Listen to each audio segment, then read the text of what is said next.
Hello everyone, good morning. কেমন আছো সবাই? আশা করছি সবাই সুস্থ আছো, ভালো আছো। আমার আরও একটি নতুন ভিডিওতে তোমাদের সকলকে জানাই অনেক অনেক স্বাগত, অনেক ভালোবাসা।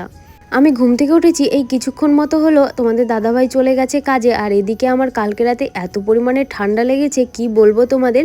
এই শীতের সময় না আমার একটাই সমস্যা, আমি শীত একদমই সহ্য করতে পারি না। এই শীত পড়লেই না আমার ঠান্ডা লাগা শুরু হয়ে যায়। শীতের সময় একটা দিনও আমি ঠান্ডা ছাড়া থাকতে পারবো না। আর প্রতিদিন রাতে তো আমার নাক মুখ পুরো বন্ধ হয়ে যায়, এতটাই কষ্ট হয়। তো আমি আজকে একটু বেলা করেই উঠেছি, যেহেতু আজকে প্রচুর শীত পড়েছিল। আর এই শীতের সময় যদি সকালবেলায় উঠে আমি জল দিয়ে কোনো কাজবাজ করি তাহলে তো আমাকে আর দেখতে হয় না। তো সেই জন্য একটু রোদ উঠেছে, তারপরে আমি ঘর থেকে বেরিয়েছি। তোমাদের দাদাভাই চলে গেছিলো কাজে, আমি তবু আর কি বিছানা ছেড়ে উঠিনি। আর এদিকে দেখো, আমি কালকে যে জামা কাপড়গুলো কেচে দিয়েছিলাম সেগুলো আর কি শোকায়নি, তো সেগুলো আবার আমি একটু রোদে দিয়ে দিলাম। তারপরে এই যে লেপালেপির কাজে লেগে পড়েছি, যেহেতু একটু রোদ উঠেছে তো ভাবলাম যে লেপালেপিগুলো করে নিই। রোদ না উঠলে তো আবার আমি লেপালেপি করতে পারবো না, কারণ আমার এত পরিমাণে ঠান্ডা লাগে সেটা আর বলে বোঝানোর মতো না। আমি এই যে ভিডিওটায় ভয়েস ওভার দিচ্ছি সন্ধ্যাবেলা, এখন আবার আমার গলাটা ভারী ভারী হয়ে গেছে, কারণ এই যে ঠান্ডা পড়া শুরু হয়ে গেছে সন্ধ্যার দিকে। সারাটা দিন তো সেরকম ঠান্ডা ছিল না, তো ঠিকঠাক মতোই কাজবাজ করেছি, অনেকটা ভালোও হয়ে গেছিলো গলাটা। কিন্তু এই যে সন্ধ্যার দিকে আবার যখন ঠান্ডা পড়ে গেল তখন আবার গলাটা সেই ভারী ভারী হয়ে গেছে।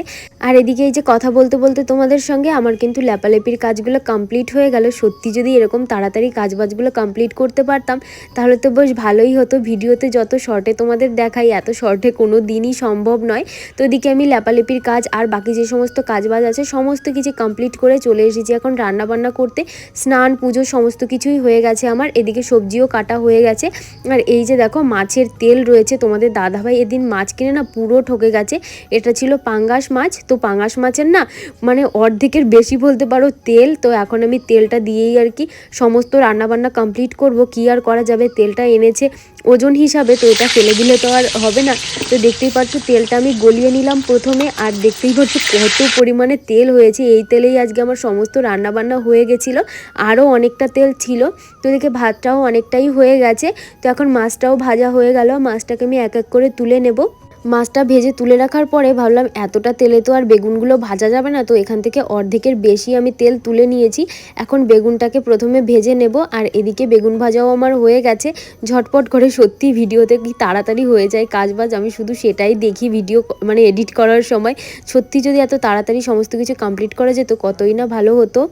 তো এদিকে আমার রান্নাবান্না কমপ্লিট হয়ে গেছে। এখানে রয়েছে বেগুন ভাজা, এখানে রয়েছে টক শাক, আর এদিকে রয়েছে কলা আলু দিয়ে তরকারি। তো আজকের এই ছোট্ট ভিডিওটা কেমন লাগলো অবশ্যই কমেন্ট করে জানিও।